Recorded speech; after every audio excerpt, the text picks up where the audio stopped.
Pow-wow festival, drums like ancestral heartbeats.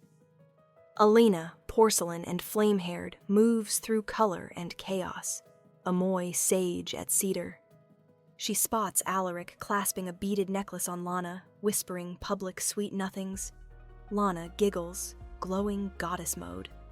It's the kind of love that makes you look away, or lean closer. Alena doesn't flinch. Ito ang love language ng pamilya. Wild, loud, physical. Bunso siya. Sanay na. Tonight, bago siya bumalik sa grey halls ng UK, she takes one last sip of the magic. Then, he appeared. A man. No, the man.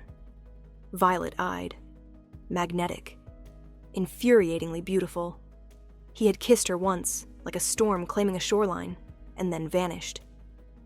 Now he was here, staring at her again, gaze heavy and intoxicating. Her breath caught. The world blurred. She took a step toward him, heartbeat clashing with the drums. Gone. She blinked. Nothing. Like a dream swallowed by morning. Until a voice. That looks good on you, my flame-haired one. She turned too quickly, tripped. Fell, not quite, but enough to land in his arms. Their lips hovered close, as if the universe had been conspiring to make this moment inevitable. It's you. He took her hand. Let's go. San? Somewhere. And she followed him, because logic had no voice here.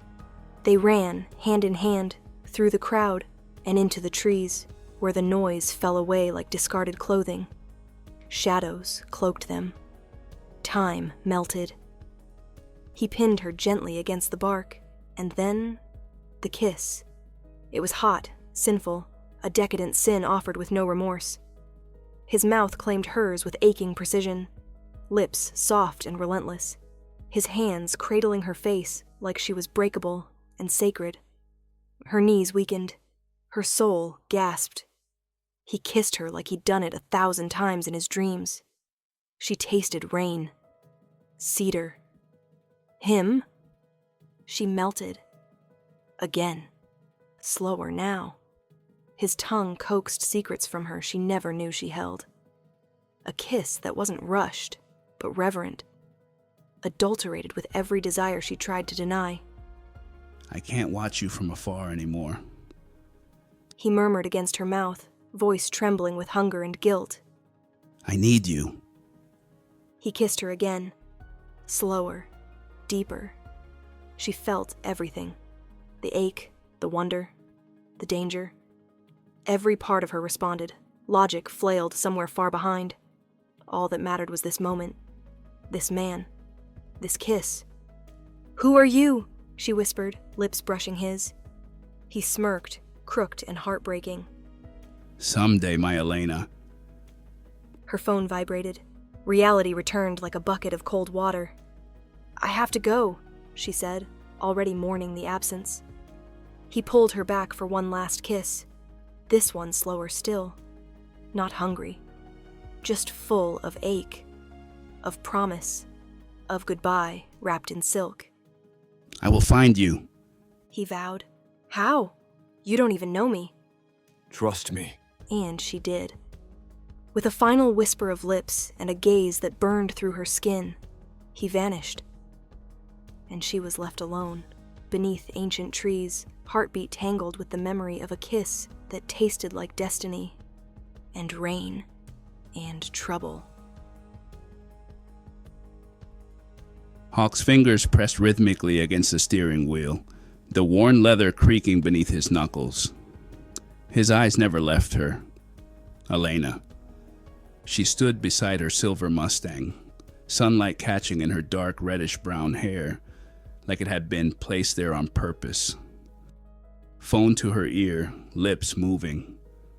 That voice, gentle, syrupy, dripped into the air like sin dressed in sugar. It had haunted him for months, that voice, that laugh, that softness. It wasn't just in his memory anymore. It lived inside him, rooted like obsession. A quiet madness with her name stitched into every breath. She didn't know. She had no idea how deeply he'd sunk. The way she moved, unbothered, unguarded, like the world had never bruised her. Every step, every careless flick of her hair cracked something inside him open. She was the kind of woman who ruined men without knowing it. But Hawk, he knew, and he welcomed it. He could still feel her. The softness of her thighs beneath his grip. The breathless tremble in her lips just before surrender. The weight of her trust, so fragile, so breakable, offered to him like a gift he had no business touching. But he had, and he hadn't stopped thinking about it since. His jaw locked, the memories scorching. That scent, sweet vanilla and crushed petals, still clung to him. Even now, it wasn't just lust. Lust was too light, too fleeting. This was need. This was vengeance curled up with desire, tangled and twisted beyond reason.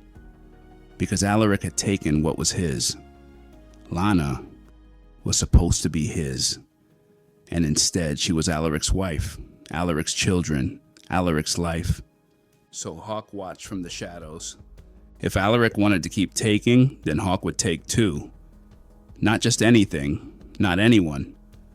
Her, Alena, she wasn't just his revenge. She was the obsession that lit the match. The way she looked now, soft and untouched by the kind of hunger he carried, made something savage inside him ache.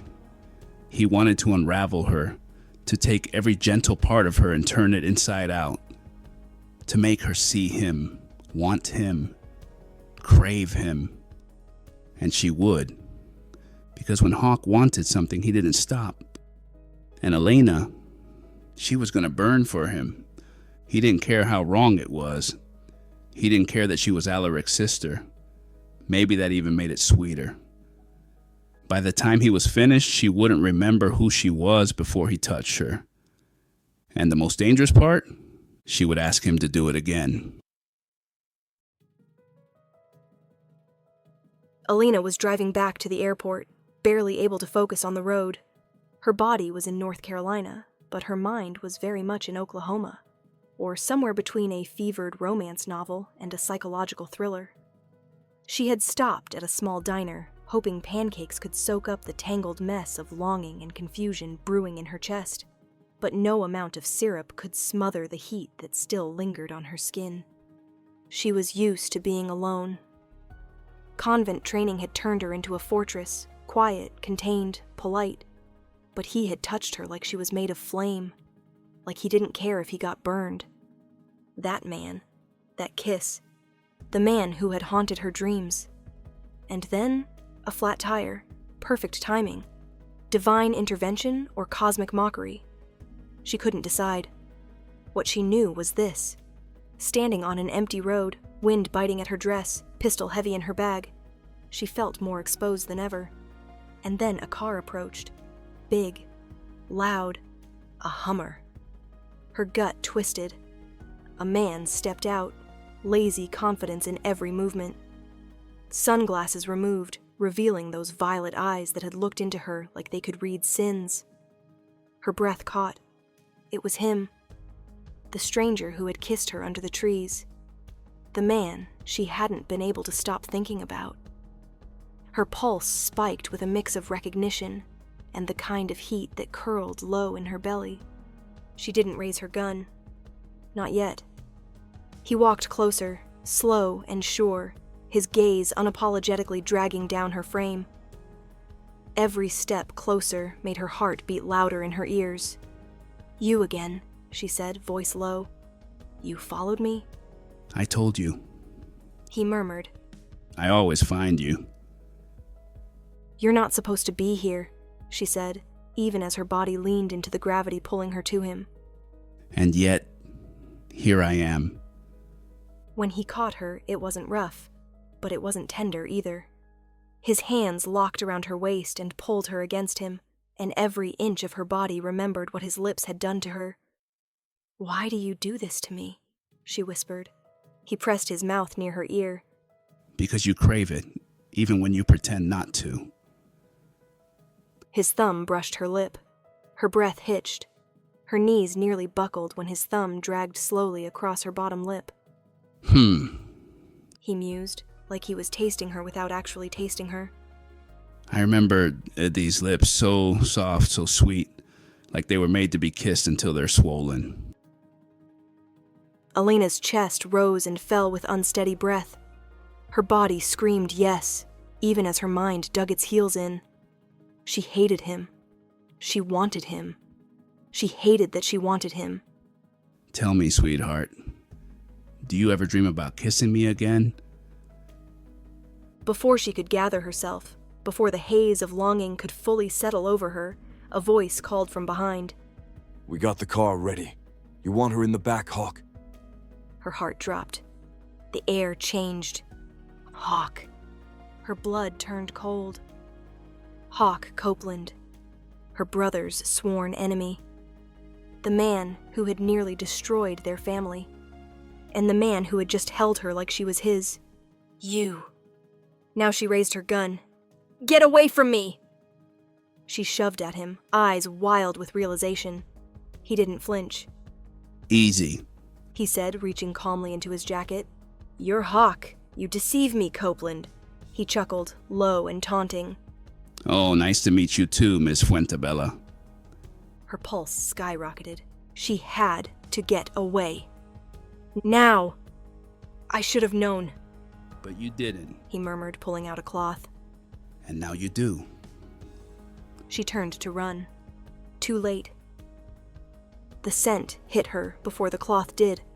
Chloroform, sharp and chemical and terrifying. No. Her body folded, crumbling into his arms. And the last thing she heard was his voice, low and unapologetically intimate. Shh, sweetheart. I promise you're gonna love waking up next to me. Then darkness, and his arms holding her like she already belonged to him.